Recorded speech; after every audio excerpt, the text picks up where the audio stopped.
Imagine, right now, in one instant, the money in your wallet, checking, or investment accounts could purchase only 1/10 or 1/100th of what it could yesterday. How would your life be affected? Could this even realistically happen? Well, who is in control of your money and how the US dollar works? Not you. Did you decide in 2008 to help bail out large failing banks? Probably not. But your government did. Did you notice how prices rose for gas and food after this? Our crisis was witnessed by the world, by our creditors, yet our government borrowed more money and the Federal Reserve printed more dollars. All of these events change the value of each dollar you have.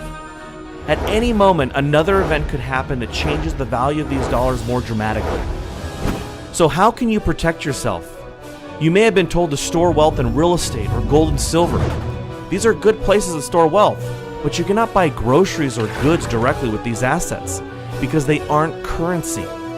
You can't transfer their value easily or efficiently for real-world transactions. There is a form of currency that does not deal in dollars, and that is actually inflation-proof. It is the banker's worst fear.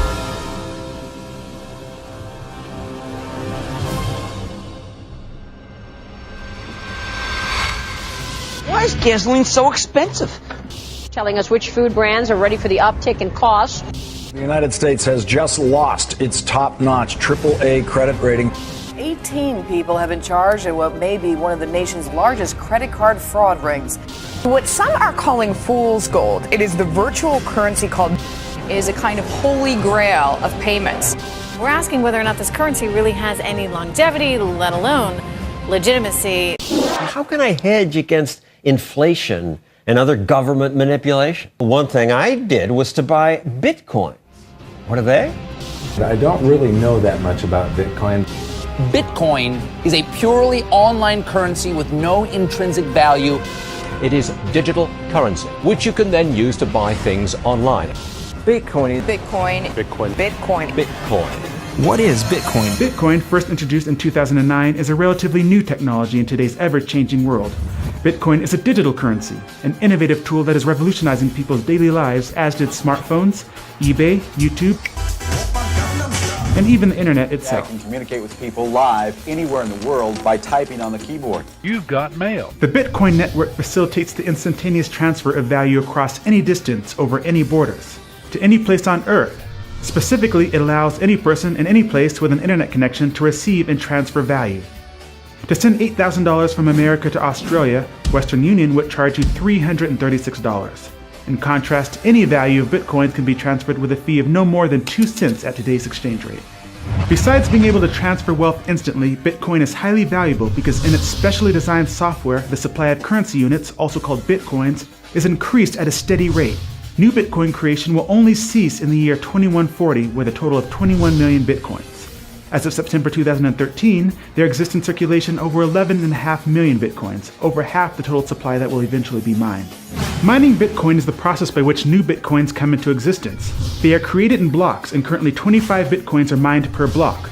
Blocks are generated about every 10 minutes as regulated by the software code and sent to the computer that mined them. The best miner is the one with the most computational power, but it is also based on luck who wins the reward. A rough estimate would put the total number of Bitcoin miners at 100,000. This mining process is more specifically known as hashing. All right, Emmanuel, let's start off with your website. Cloudhashing.com. When did you get the idea to create a hosted mining cloud hashing service? When my wife decided to throw all my computers from the attic.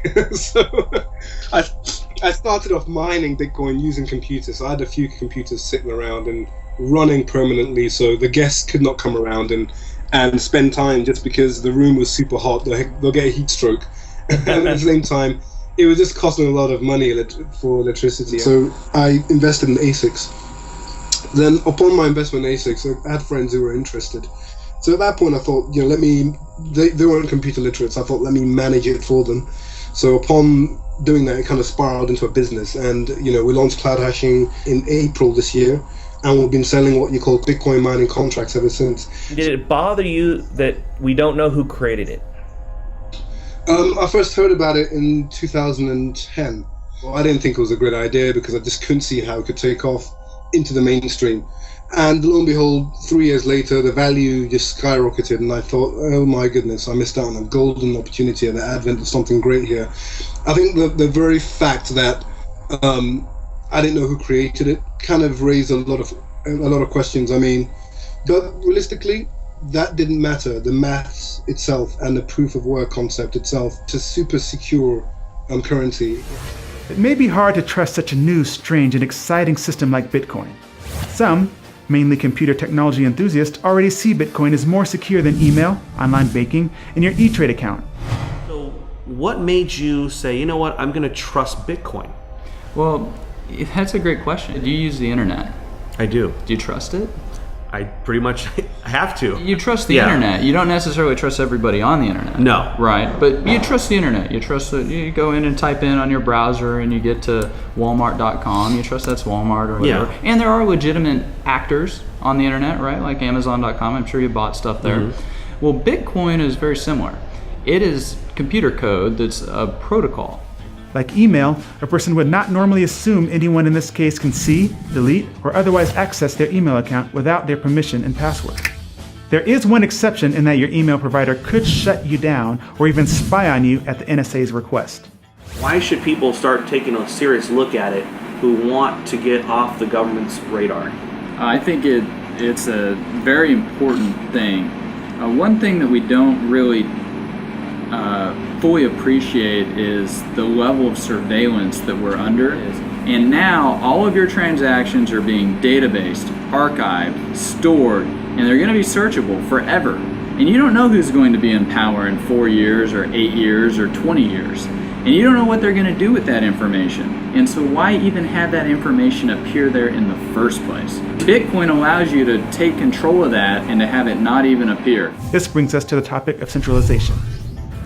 Bitcoin is decentralized. This means there is no central authority that can stop any specific Bitcoin transaction, and the same goes for the Bitcoin system as a whole.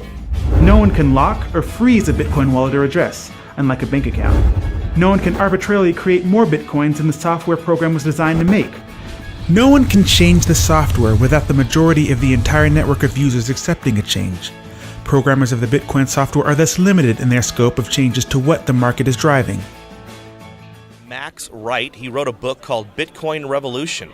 A lot of people are fearful that the government's going to attack it. With regards to resisting government violence, I think Bitcoin has a really, really unique, to me it's a unique currency in all of history. It's never happened before. So the analogy that Bitcoin advocates use is with regards to Napster. We all know Napster was a great file sharing tool, but it was run out of a central server in a company. There was a CEO to harass, there was a company to harass, and the government can send in men with guns and force them to unplug the server. Service is over. Bitcoin, in the same way BitTorrent solved the problem for Napster, it was decentralized and there was no one to harass. There's no you have to put a policeman in every bedroom in every house in the country or the planet to bring down BitTorrent. So too with Bitcoin. There is no one to harass. There is no CEO. It is a distributed peer-to-peer network that authorizes and guarantees the sanctity of the network. And so for that reason, it is incredibly resilient to violence. And I find it very, very interesting that at a time when my expectation is we're going to go through a currency crisis and currency wars like we've never seen before. I'm here with Jim Rickards. He's the author of Currency Wars. I'll just throw it out there. Bitcoin, what are your thoughts? One of my least favorite topics, because I'm very skeptical of Bitcoin, but I've actually read the technical papers. I've spoken to a lot of people about it. It is cool technology. It's good encryption, the blockchain method of validating, the fact that it's decentralized and dispersed. You can fire a drone missile at a Bitcoin server and it doesn't matter because there's another one over here that's got the blockchain and they can validate. So I understand all that. It's cool stuff and it does attract libertarians and it does attract technophiles. Now that you know what Bitcoin is, you should recognize how digital currency is a threat to the current banking system and institutions. In 2008, bankers profited from the very financial crisis that they created. Imagine you had the opportunity to not participate in a government-monopolized currency system. Bitcoin can be your way out of the corruption. The banks will hate it, but they can't stop it. Bitcoin can solve a multitude of problems. Firstly, inflation. Our current money supply continually grows because it is based on debt and continual government overspending. The US money supply is actually multiplied over 10,000 times in the past 200 years. This explains why purchasing power has significantly lowered. why Coke in 1959 cost a nickel and is now about 20 times that.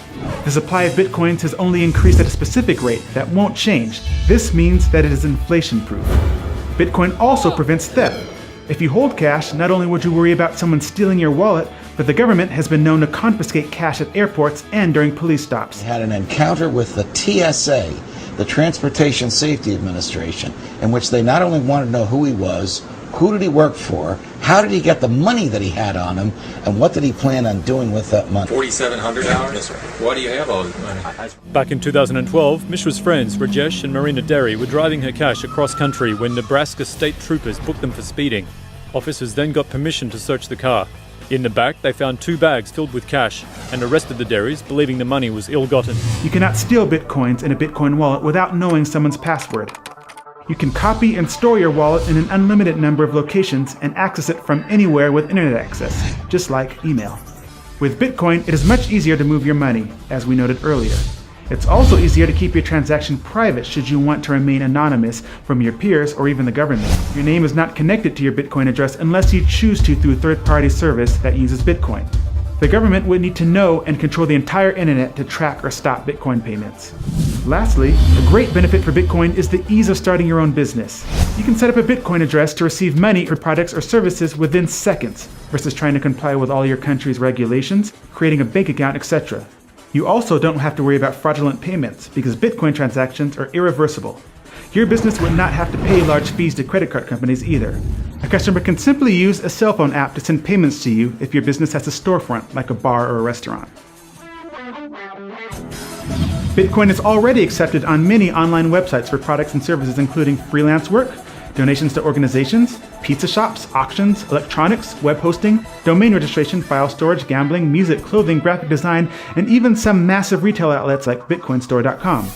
Alright, I'm going to go to the Bitcoin store, I'm going to purchase a laptop, and I want to show you guys just how easy this is to do.